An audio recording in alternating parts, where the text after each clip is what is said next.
I'll call you after work, I told Emily as I grabbed my keys.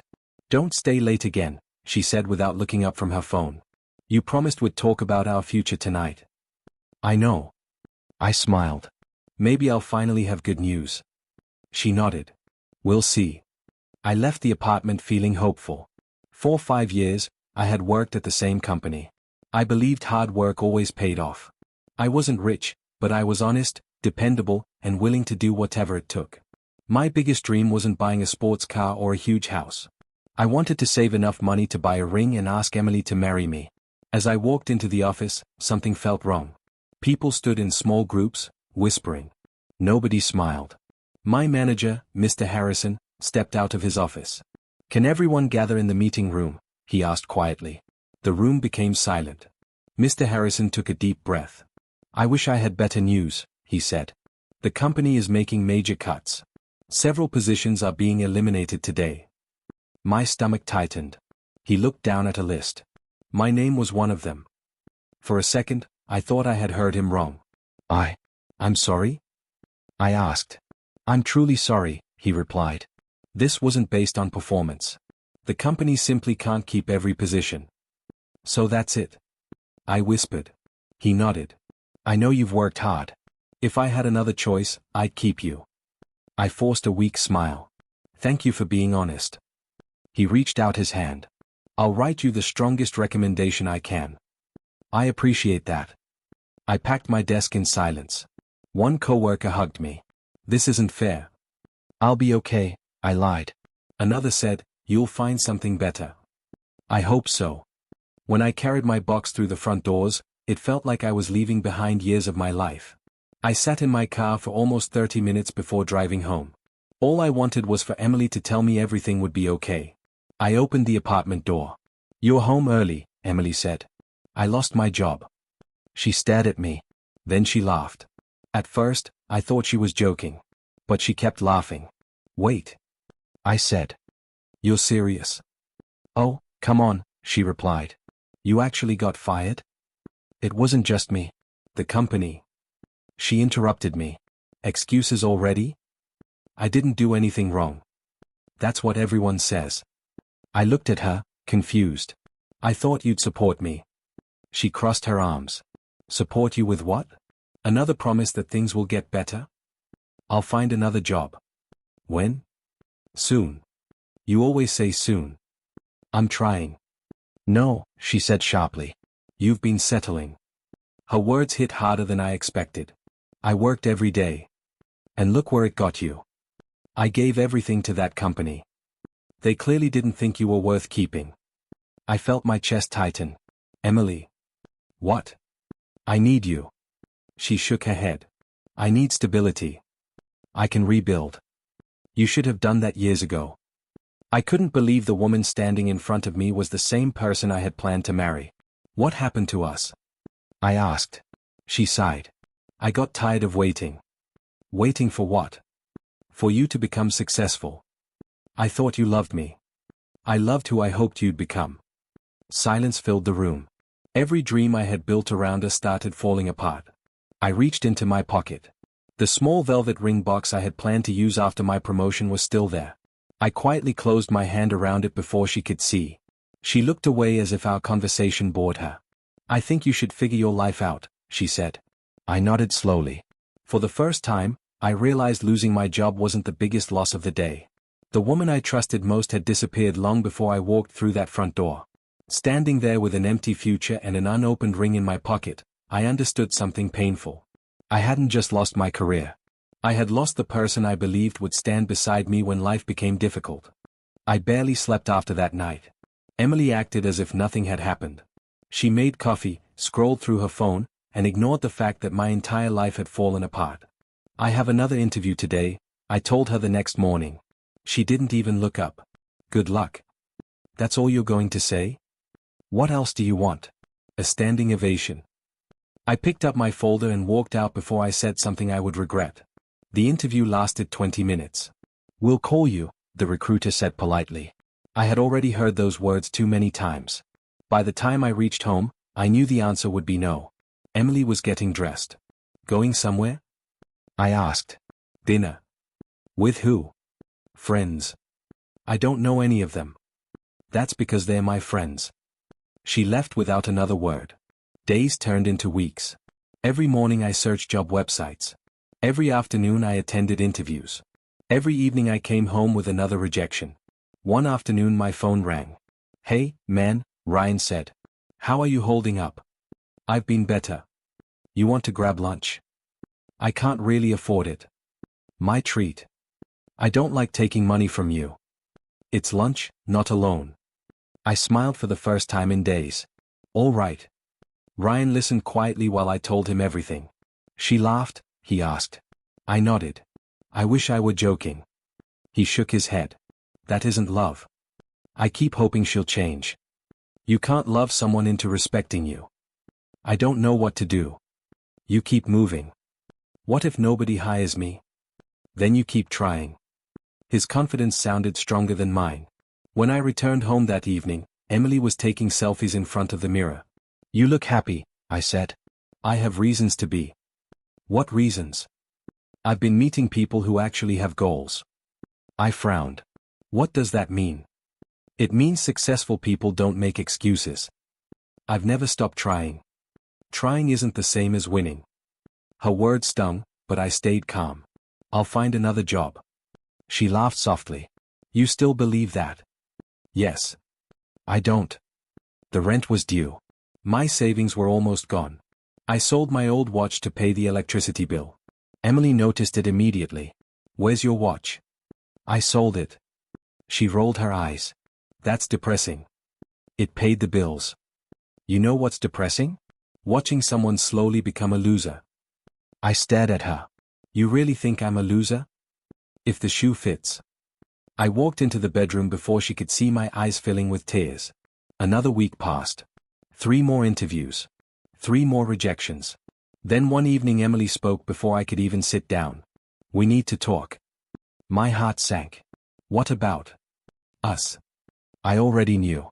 "I can't do this anymore," she said. "What do you mean?" "I mean I'm leaving." "Because I lost my job?" "Because you lost your future." "My future isn't gone." "It is to me." I took a step closer. "Emily, we've been together for 5 years." "I know.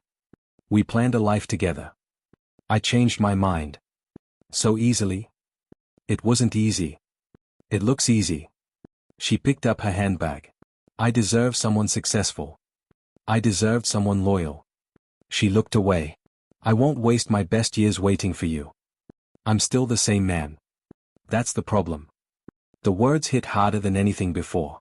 I swallowed the lump in my throat. "So that's it?" "Yes." She opened the front door. Before leaving, she looked back one last time. "I hope you figure your life out." The door closed. The apartment felt painfully quiet. I packed my clothes into 2 old bags. There wasn't much left that truly belonged to me. As I carried them downstairs, an elderly woman watering flowers smiled kindly. "You must be the young man from upstairs," she said. "Yes. I'm Mrs. Cooper." I forced a smile. "I'm moving out."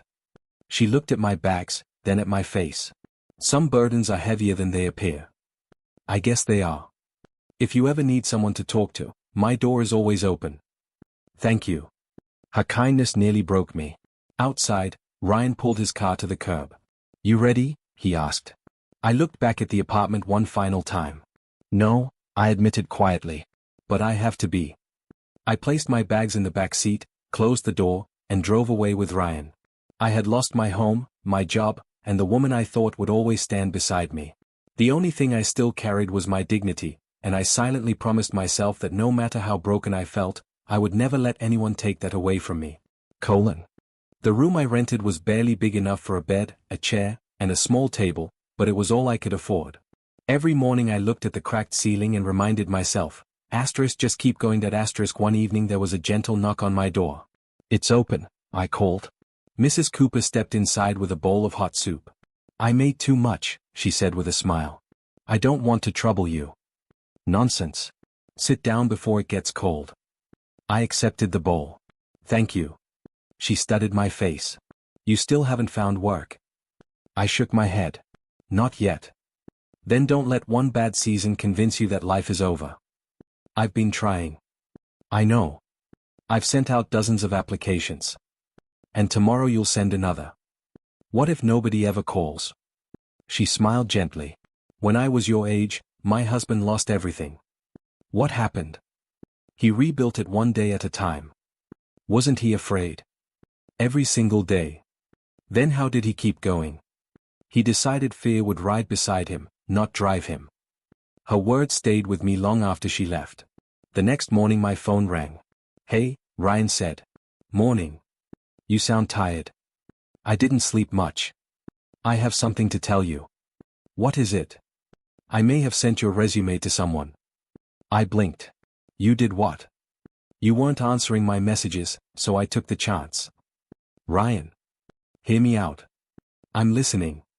A friend of mine knows someone in a growing technology company. You really think they'll call? I think they should. Before I could answer, another call came through. Hold on, I said.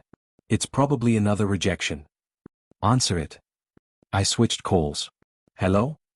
Good morning. Am I speaking with you? Yes. This is Sophia Bennett from Brightcore Technologies. My heart skipped. I'm calling because we received your resume. Yes. Would like to invite you for an interview tomorrow morning. I looked out the window in disbelief. I'll be there. We look forward to meeting you. The call ended. Ryan was still waiting. Well, he asked. I have an interview. I told you. I laughed for the first time in weeks. Thank you. Don't thank me yet. I mean it. Just go in there and be yourself. The next morning I arrived 30 minutes early. The building looked far more impressive than any place I had worked before. I whispered to myself, don't mess this up. A receptionist smiled. You must be here for the interview. Yes. Please have a seat. A few minutes later, a woman walked toward me. You must be our candidate. I'm glad to meet you. I'm Sophia Bennett. She shook my hand firmly. Come with me. Inside the meeting room another man stood beside the window. Sophia, he said, is this him? Yes. She turned to me. This is Daniel Brooks, one of our senior executives. I nodded nervously. It's an honor to meet you. Daniel smiled. Relax. We're just having a conversation. The interview began. Sophia looked through my resume. You spent 5 years at your last company. I did. Why did you leave? There were layoffs. Were there any performance issues? No. Daniel leaned forward. If we called your old manager, what would he say about you? I answered without thinking. He'd tell you I worked hard every day. And what would your coworkers say? That I never refused to help. Daniel exchanged a quick glance with Sophia. She smiled. You've attended several interviews recently, haven't you? Yes. What keeps you going after so many rejections? I took a deep breath. I don't know how to quit. The room became quiet. Daniel nodded slowly. That's an interesting answer. I've lost a lot these past few weeks. But I refuse to lose myself. Sophia closed the folder. Technical skills can be taught. Daniel smiled. Character is much harder to teach. I wasn't sure what that meant. The interview ended after another 20 minutes. Thank you for your time, I said. Sophia smiled. You'll hear from us very soon. I walked outside expecting nothing. 2 hours later my phone rang again. Hello? This is Sophia. My heart raced. Would like to offer you the position. I couldn't speak.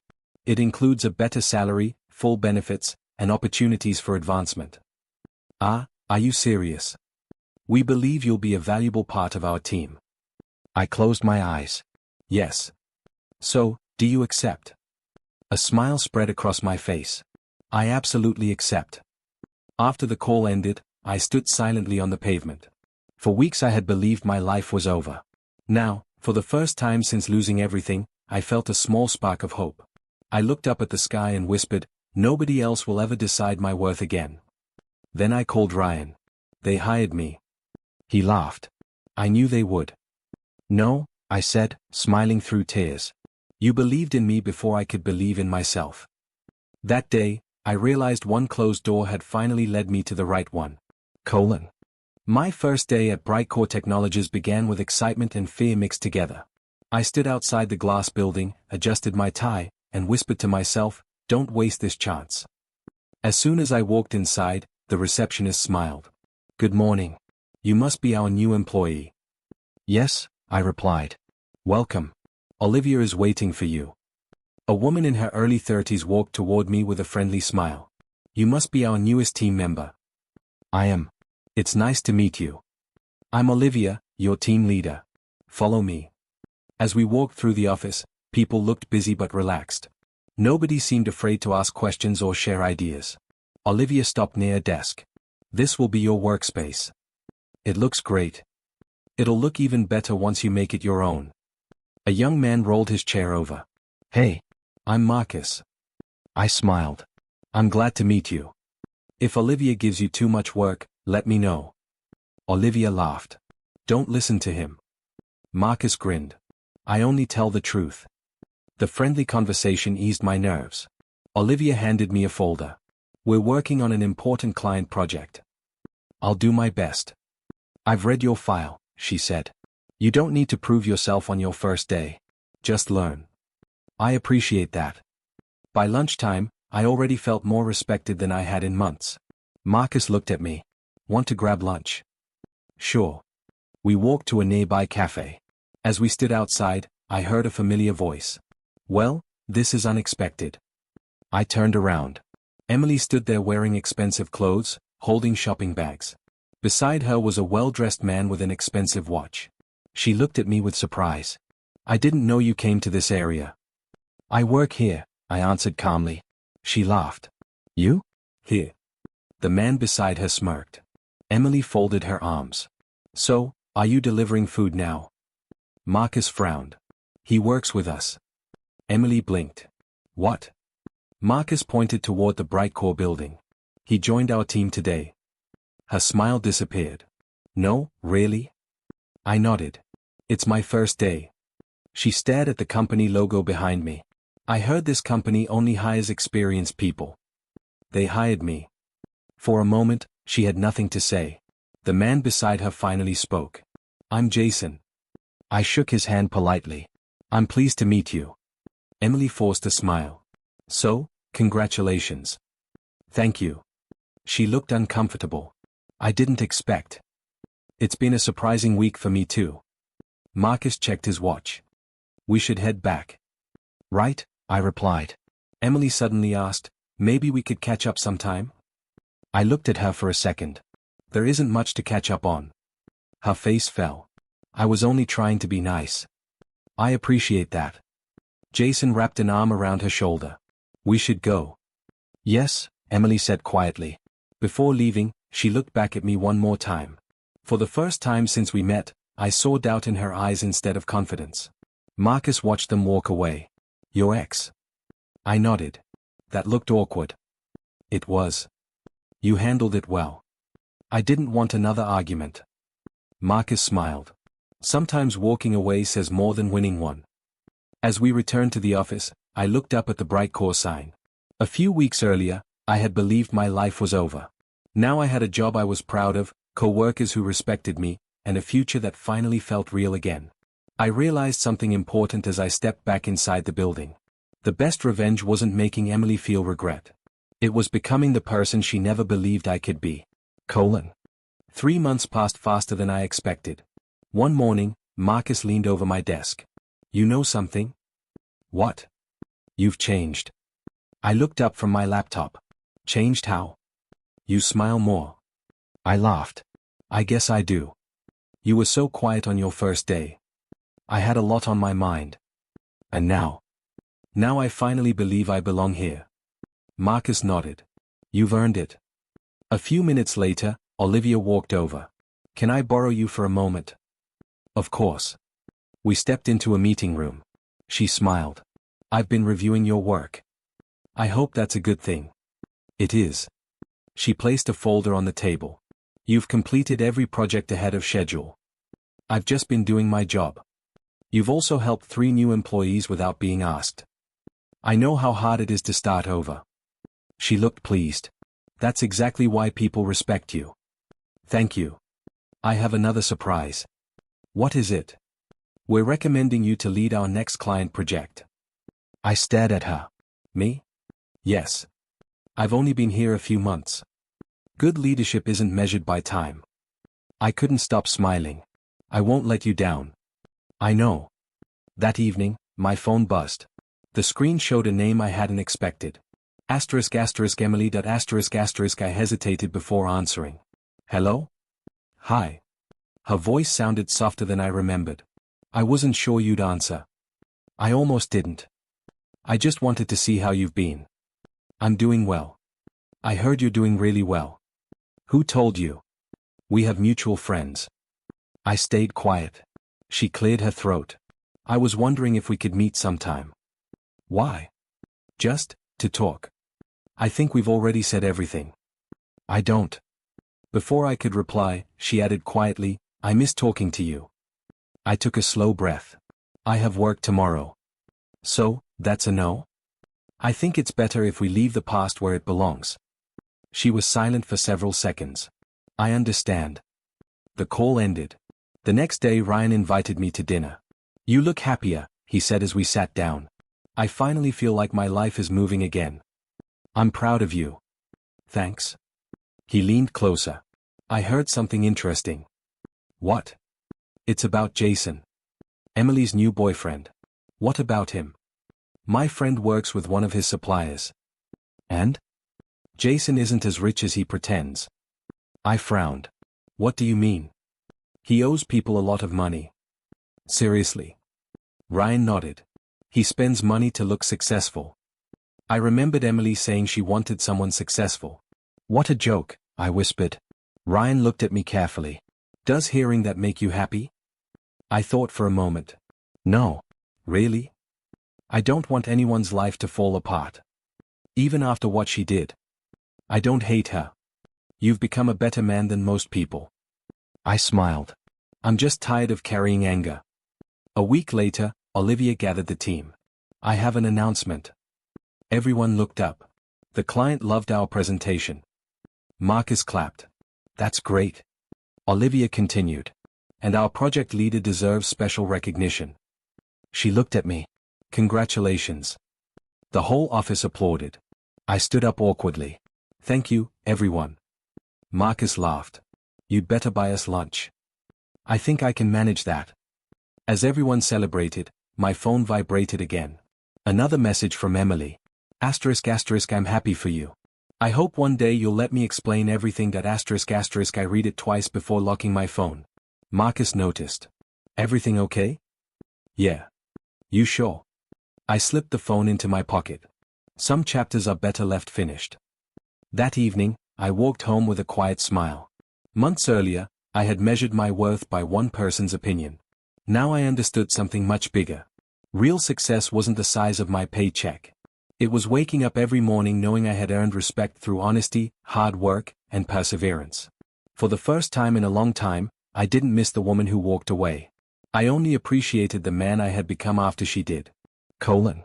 The annual business conference filled the hotel with clients, executives, and employees from different companies. Marcus adjusted his tie and smiled. Nervous? A little.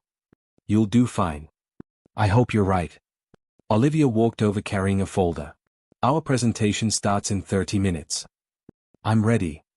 I know you are. She smiled before joining the other managers. As I looked around the ballroom, I heard a familiar voice. I didn't expect to see you here. I turned around. Emily stood a few feet away.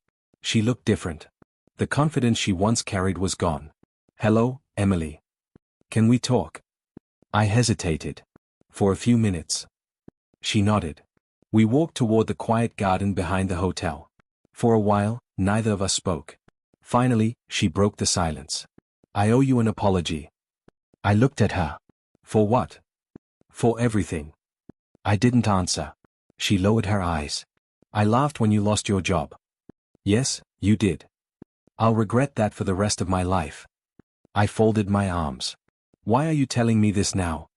Because I finally understand how much I hurt you. What changed? Her voice shook. I lost almost everything. I stayed silent. She continued. Jason wasn't the man I thought he was. What happened? He lied to me. In what way? He said his business was growing. And? It wasn't. She wiped away a tear. He was drowning in debt. I frowned. I didn't know. Neither did I. She took a deep breath. I trusted him. The words sounded painfully familiar. So did I replied quietly. She looked at me with watery eyes. I ignored every warning because I cared more about money than character. I remembered the night she called me a failure. It took me too long to learn that lesson. She nodded slowly. It did. Before I could say anything else, Ryan walked into the garden. There you are. He stopped after seeing Emily. Oh. Emily forced a small smile. Hi, Ryan. He nodded politely. I'll wait inside. It's okay, I said. We're almost finished. Ryan walked away. Emily looked down again. Jason left last month. I'm sorry. She gave a sad laugh. You don't have to pretend. I'm not pretending. He emptied my savings. I blinked. What? I helped him because he promised everything would get better. And then? He disappeared. I sighed. I'm sorry that happened. You really mean that? Yes. She stared at me. After everything I did. I wouldn't wish that kind of pain on anyone. Tears rolled down her cheeks. I don't deserve your kindness. This isn't kindness. What is it? It's choosing not to become bitter. She covered her face for a moment. I kept thinking about the day I laughed at you. I remember it clearly. I hate that version of myself. People began returning to the ballroom as the next event approached. Emily looked at me. I wish I could change the past. So do I. I was scared. Scared of what? That would never have the life I dreamed about. So you left before things got harder. She nodded. I was selfish. I didn't argue. She already knew the truth. A voice called my name. There you are. It was Marcus. The presentation starts in 5 minutes. I'll be right there. He smiled at Emily politely before walking back inside. Emily took one last step toward me. I don't expect forgiveness. I looked into her eyes. I've already forgiven you. She looked surprised. You have?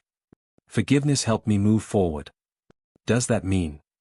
She couldn't finish the question. I shook my head gently. Forgiveness doesn't erase what happened. A tear slipped down her cheek. I understand. I truly hope your life gets better. And yours? I smiled. It already has. I turned and walked toward the conference hall. As I reached the entrance, I realized something had changed inside me. Months ago, I wanted Emily to regret losing me. Now her regret no longer brought me satisfaction. Watching her face the consequences of her own choices didn't make me feel victorious.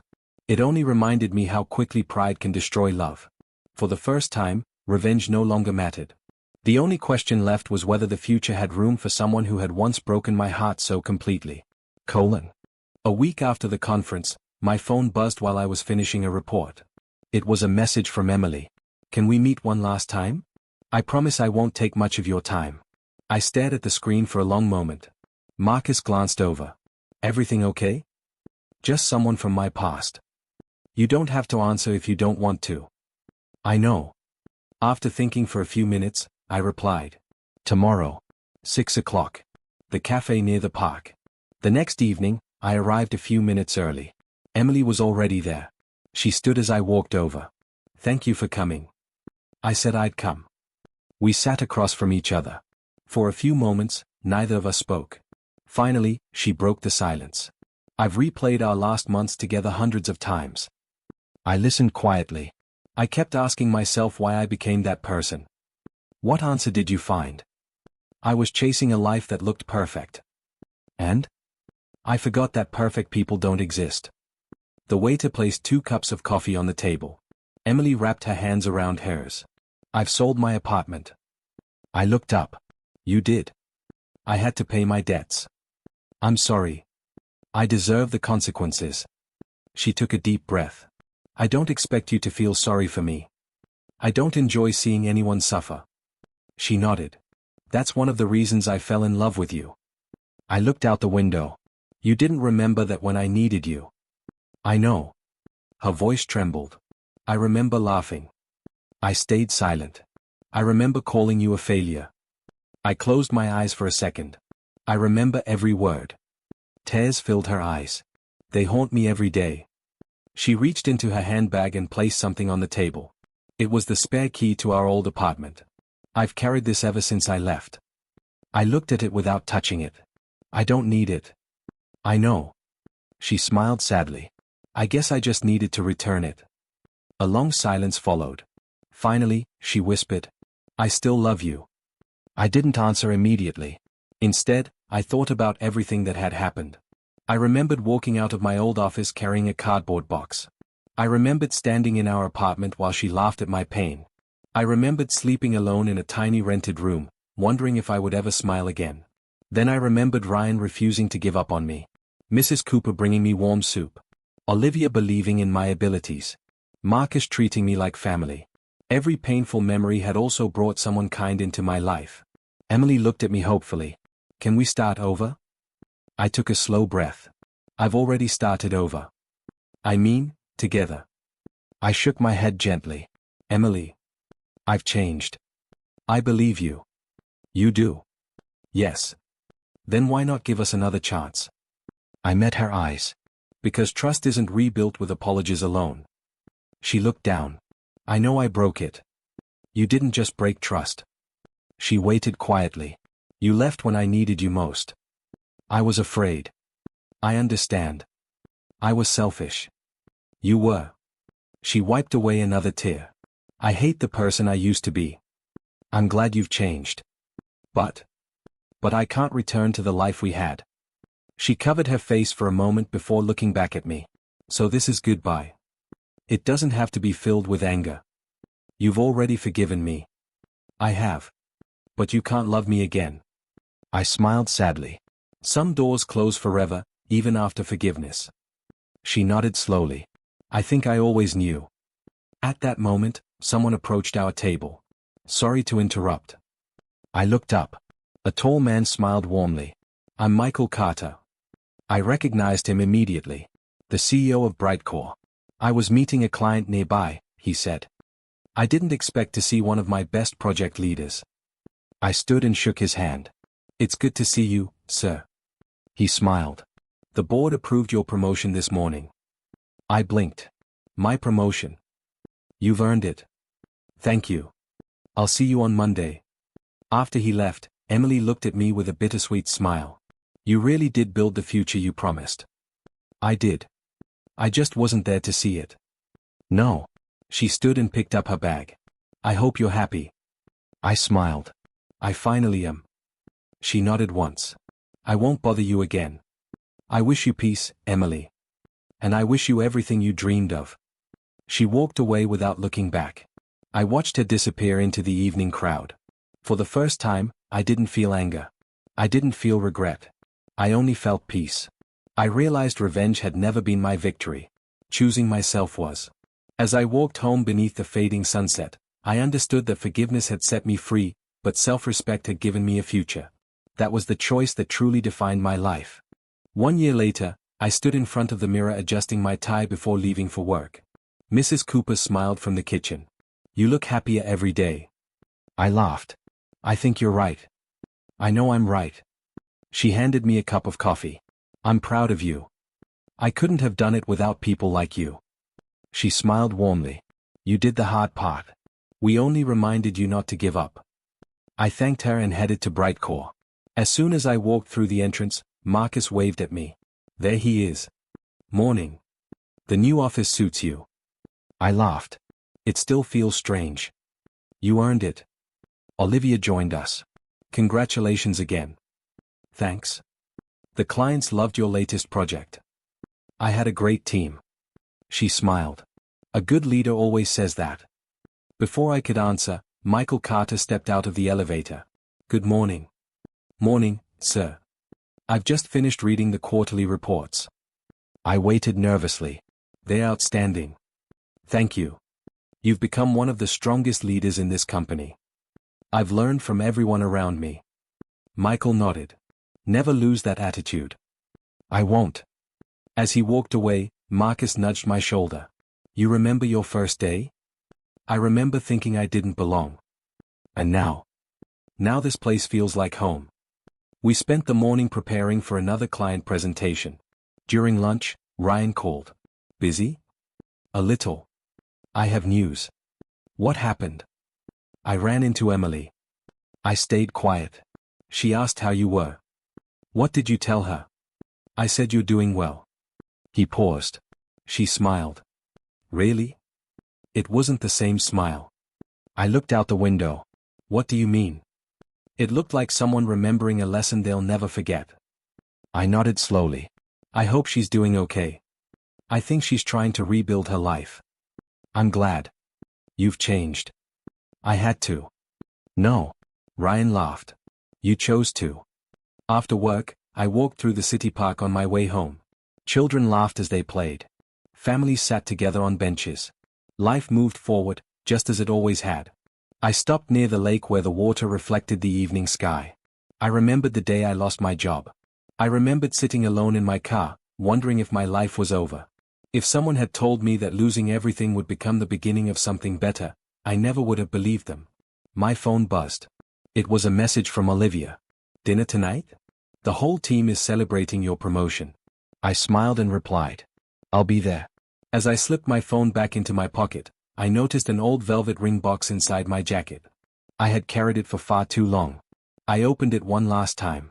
The ring inside reminded me of broken promises, painful memories, and a version of myself who believed love meant never being left behind. I smiled gently. Thank you, I whispered to the past. Then I closed the box and dropped it into a donation bin beside the park. Someone else could create a happier memory with it.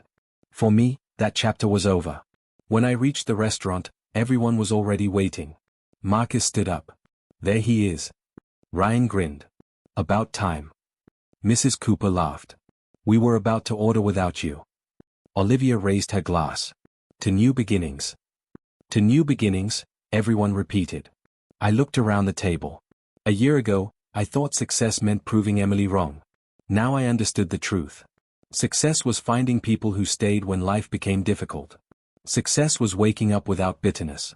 Success was respecting the person I saw in the mirror. I raised my glass. Thank you for believing in me when I couldn't believe in myself. Ryan smiled. We only reminded you of who you already were. Everyone laughed. As the evening ended, I walked outside with a peaceful heart. The city lights stretched across the streets, brighter than I had ever noticed before. I smiled, not because Emily regretted leaving me, not because I had earned promotions or praise, and not because life had become perfect. I smiled because I had finally learned that another person's opinion could never decide my value. The man who once walked out of his old office carrying a cardboard box had finally found something far more important than success. I had found myself. And that smile never left.